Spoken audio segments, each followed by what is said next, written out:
पुराणों के अनुसार कांचीपुरी में एक ब्राह्मण रहता था। उसका नाम देवस्वामी और उसकी पत्नी का नाम धनवती था। उनके 7 पुत्र और एक पुत्री थी। पुत्री का नाम गुणवती था।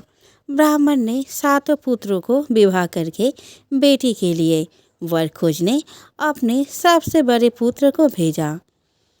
उसी दौरान किसी पंडित ने पुत्री की जन्म कुंडली देखी और बताया सप्तपदी होते होते यह कन्या विधवा हो जाएगी। तब ब्राह्मण ने पंडित से पूछा, पुत्री के इस वैधव्य दोष का निवारण कैसे होगा? पंडित ने कहा, सोमा का पूजन करने से वैधव्य दोष दूर होगा। फिर सोमा का परिचय देते हुए उसने बताया, वह एक धोबिन है। उसका निवास स्थान सिहलदीप है। उसे जैसे तैसे प्रसन्न करो और गुणवती के विवाह से पूर्व उसे यहाँ बुला लो। तब देवस्वामी का सबसे छोटा लड़का बहन को अपने साथ लेकर सिहलदीप जाने के लिए सागर तट पर चला। सागर पार करने की चिंता में दोनों एक वृक्ष के छाया में बैठ गए। उस पेड़ पर एक घोंसला में गिद्ध का परिवार रहता था।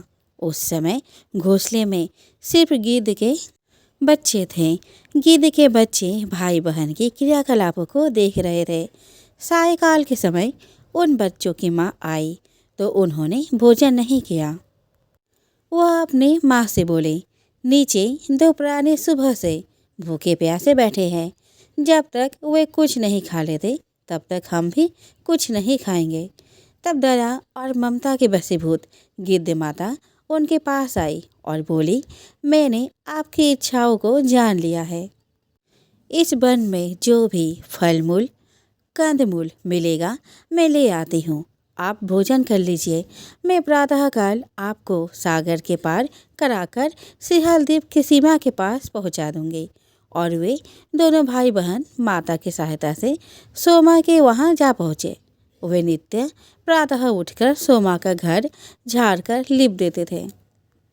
एक दिन सोमा ने अपने बहुओं से पूछा, हमारे घर कौन बुहारता है, कौन लिपता पोतता है? सबने कहा, हमारी सिवाय और कौन बाहर से इस काम को करने आएगा? किंतु सोमा को उनके बातों पर विश्वास नहीं हुआ। एक दिन उसने रहस्य जानना चाहा। वो सारी रात जागी और सब कुछ प्रत्यक्ष देखकर जान गई।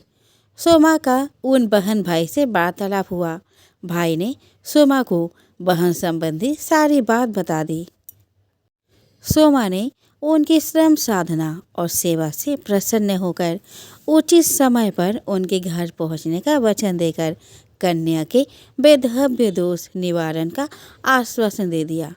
मगर भाई ने उससे अपने साथ चलने का आग्रह किया। आग्रह करने पर सोमा उनके साथ चल दी।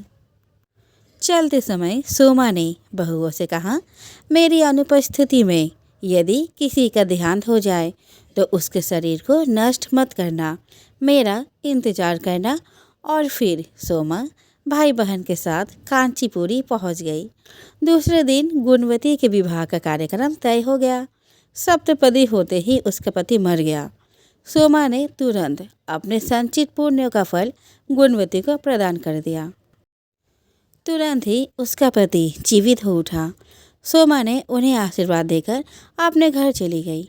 उधर गुणवती को पुण्य फल देने से सोमा के पुत्र जामाता और पति की मृत्यु हो गई।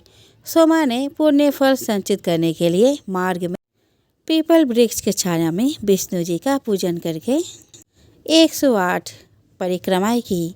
इसके पूर्ण होने पर उसके परिवार के मृतक जन जीवित हो उठे। निष्काम भाव से सेवा का फल मधुर होता है। इस व्रत का यही लक्ष्य है।